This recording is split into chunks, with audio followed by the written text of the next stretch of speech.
Na ni kweli atakuwepo. Tunakubali matokeo. Shule ya upili ya Agoro Sare ndio mabingwa wa mchezo wa vikapu katika eneo la Nyanza.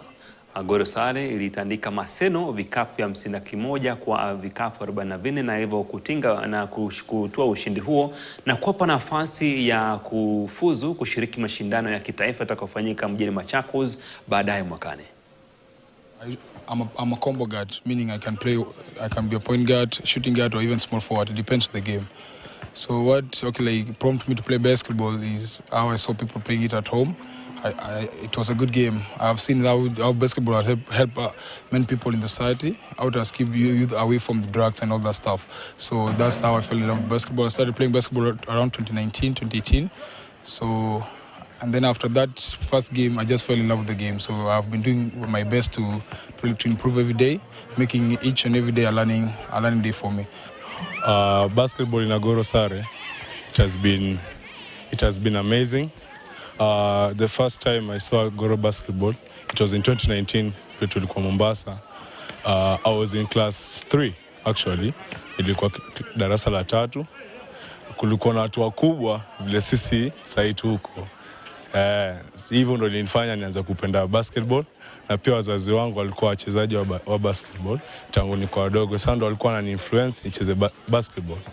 Kwa pooling yetu timu yenye tuko nao sasa hii, nawaambia tuogopeni. Dr. Agre, Sigalame, Alliance na hizo zingine, ogopeni. Juu sasa tunakuja na ubaya na kuja kuchukua hiyo trophy tuilete hapa Nyanza nyumbani, na itabaki kwa hapa Nyanza hadi next year, hadi tumalize shule. So tafadhali omogopeni, Agoro Sare inakuja na ubaya sasa hii. We are the 2024 regional champions, headed for nationals in Machakos. We have been here before in 2019. We were the champions then. We participated in the national games in Shimo La Tewa in 2019 and emerged third. Last year we were there with the 3-on-3 in Kakamega. We finished 5th. We are hopeful. We have trained. We have been losing. We have played the last 6 regional finals.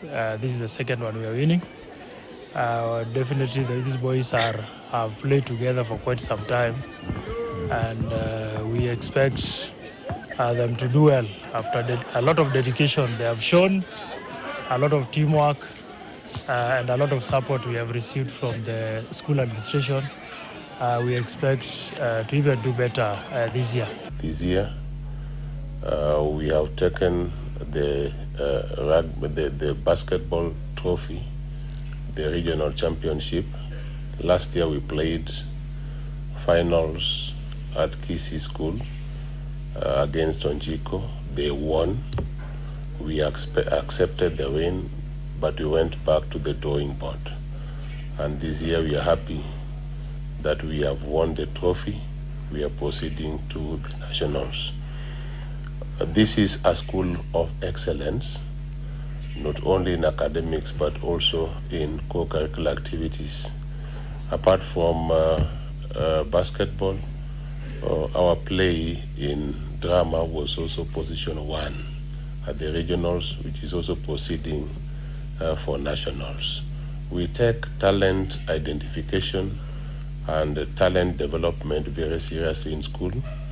Most of our players who played last year at the nationals in soccer have also got scholarship from various organizations. Some have even gone outside Kenya. So Timu ya taifa ya soka